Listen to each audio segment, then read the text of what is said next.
No,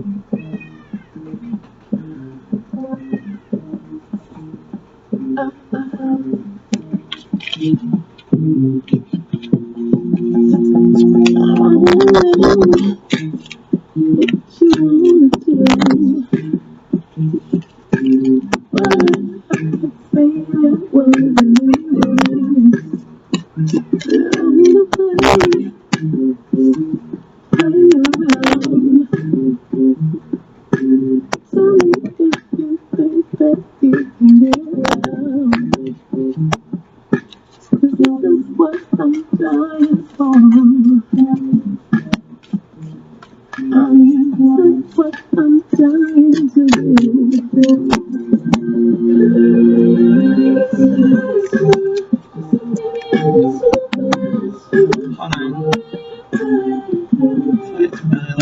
here.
Okay. Hi. So I just decided to come back and do a little read for just the general collective, you know. Come on now. She's probably just going to yell at us for this whole thing, but that's okay. Yeah, we can yell. So actually, it looks like this is a pretty positive read overall. Just kind of while I was putting the cards down and shuffling, then what I picked up, or the kind of the intuitive messages that came to me, was Xerox. I don't know why that was the case, but for some reason it was like an ox. So maybe something's pulling you forward, or down, or up, or hopefully up. And yeah, I don't know. That was just kind of came through. So this is the general collective energy. So take this in mind, that any of these things could be reversed for you. If situations does not apply, then don't try to force it to be your life. It's just not your life, okay? Nachos. Like a taco and burrito situation where it just nachos, okay? So anyway, someone is actually meditating on not being alone, or coming out of hermit mode, which obviously is introspection and self reflection, and that's no secret. So basically, there's somebody's going to be defending not being with an earth sign, and they're going to be holding on to that. That's the Four of Cups there at the very end over here.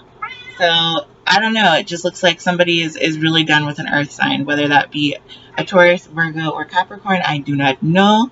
You should have to tell me. I do know that there is actually somebody who is not committed, or the Hierophant card is a commitment or a marriage. So somebody is not committed or married to their ego in this case. So there's a real shedding of self that seems to have happened while someone was in Virgo, or okay, in Virgo mode. That's what I was probably, yeah. While someone was in Virgo mode, they actually didn't, they were able to shed a lot of this external factors, I guess. So the Hermit does not necessarily mean a Virgo, but it can, which is why I was laughing. The Hermit just typically means obviously being alone in a shell, like the actual hermit crab or whatever. In any case, somebody is not moving forward with a commitment egotistically. There's no ego involved. It's no secret that there is some type of wealth that this person may be trying to obtain by letting go of this earth sign and holding on to that commitment. By defending that situation over here without the earth sign, then they can be committed. And this Ace of Wands in reverse, it's kind of phallic, but not really all the time.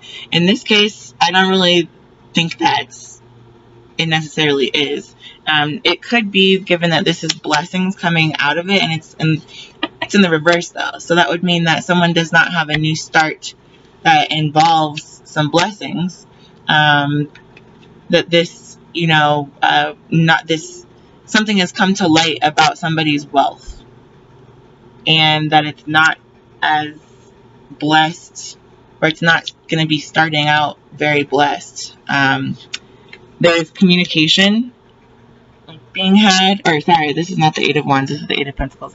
Someone's building strongly, like a foundation. So someone's strongly building a foundation for potentially happiness.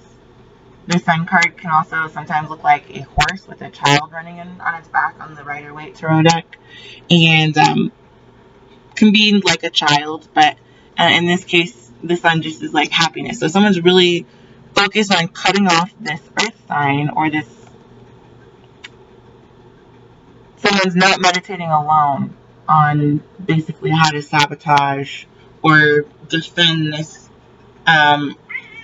earth sign not holding on to something. And that's not an egotistical thing. It's really just has to do with wealth being distributed some way, or not being distributed in some way, in a foundation, possibly a home. And the Sun card there at the end, we can get a clarifier for that one too, why not? Basically, this just looks like someone's making some decisions for their happiness, and rather than people pleasing or going against themselves, yeah. This just kind of fell out sideways, so I'm just going to take it because I don't really say no to the universe. So the Sun, why do you say no to the universe? Actually, a lot, like we argue sometimes, but so the Sun is, or this happiness is actually not going to presently be happening, and the message has only halfway been conveyed, is the way that I'm looking at this, because someone is building, Eight of Pentacles, they are building their happiness, or their foundation, their home, their root is, this is a good basis for someone to start from. If they're not feeling blessed at the moment, somebody's building that for themselves, and then the message is only halfway coming through thus far. So I don't know, you can also look at this as being something like a gift, like a present. So this happiness is not going to be a present, it's more so a message, like inbox, you've got mail, something like that. then it's going to be an actual gift. So that's not necessarily a bad thing. I think we can get 2 animal cards to top this off going forward, and we'll see what kind of messages they have to convey.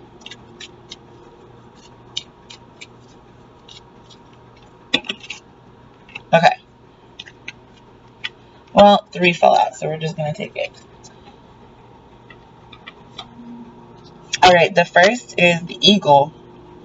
This is power, creation, illumination, exploration. Almost every culture that has had contact with eagles has imbued them with power and influence. Native American tribes worship the bird of the Great Spirit, the creator of all things. Eagle legends frequently involve journeys into dangerous or unknown territory. A Northwest Native American myth tells that if the eagle setting out with the coyote to the land of the dead to retrieve the spirits of the deceased comes back, eagle feathers have thus been used as a talisman by shamanic healers venturing into the netherworld, and they are given as rewards for individual feats of courage or bravery.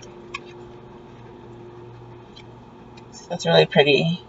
I like these cards because you can kind of turn them around and they all, like, it looks like it's okay from a couple different angles. This symbolically is power and creation, illumination, and exploration. So the eagle. Then we have the Black Panther. This is magic, darkness, and death. Like other large cats, the panther represents ferocity and courage. The Black Panther is a particularly mystical symbol that has represented dark energies and rebirth. Native American tribes of North, South, and Central America considered the Black Panther to wield powerful magic. Egyptian rituals involved the wearing of a panther tail about the waist or the neck, which brought strength to its wearers.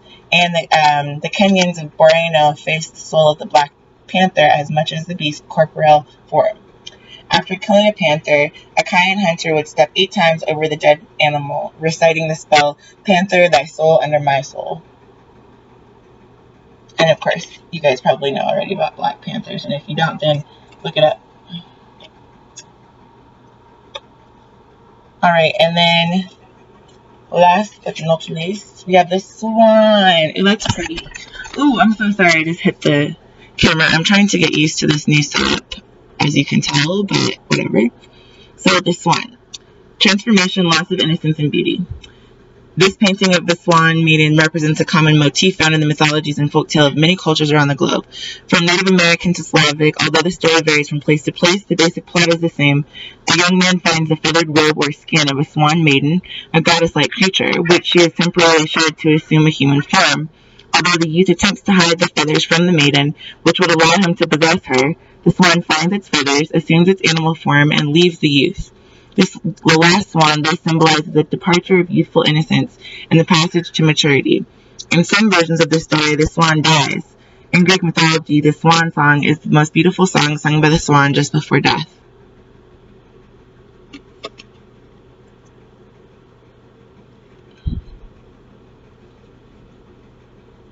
So no one's going to die. Don't get freaked out.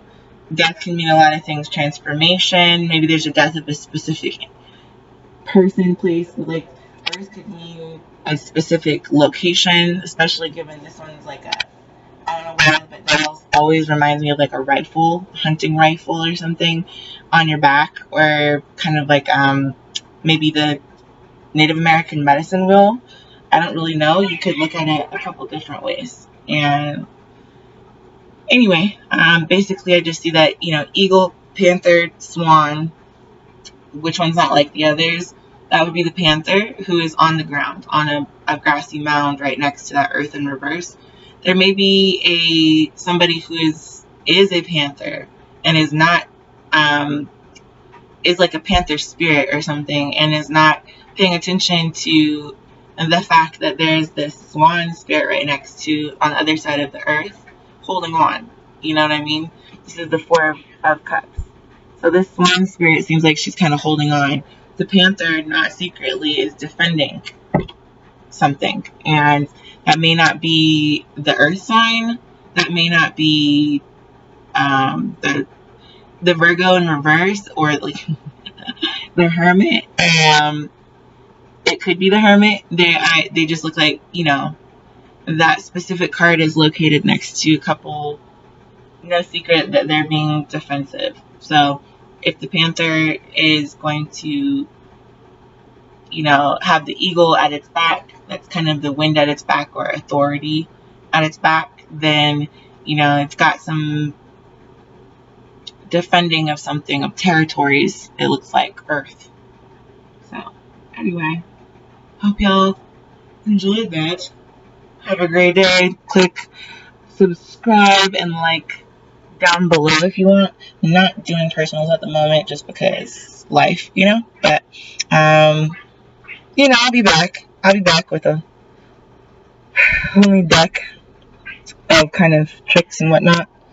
So, not tricks, but you know what I'm talking about. Whatever. Bye.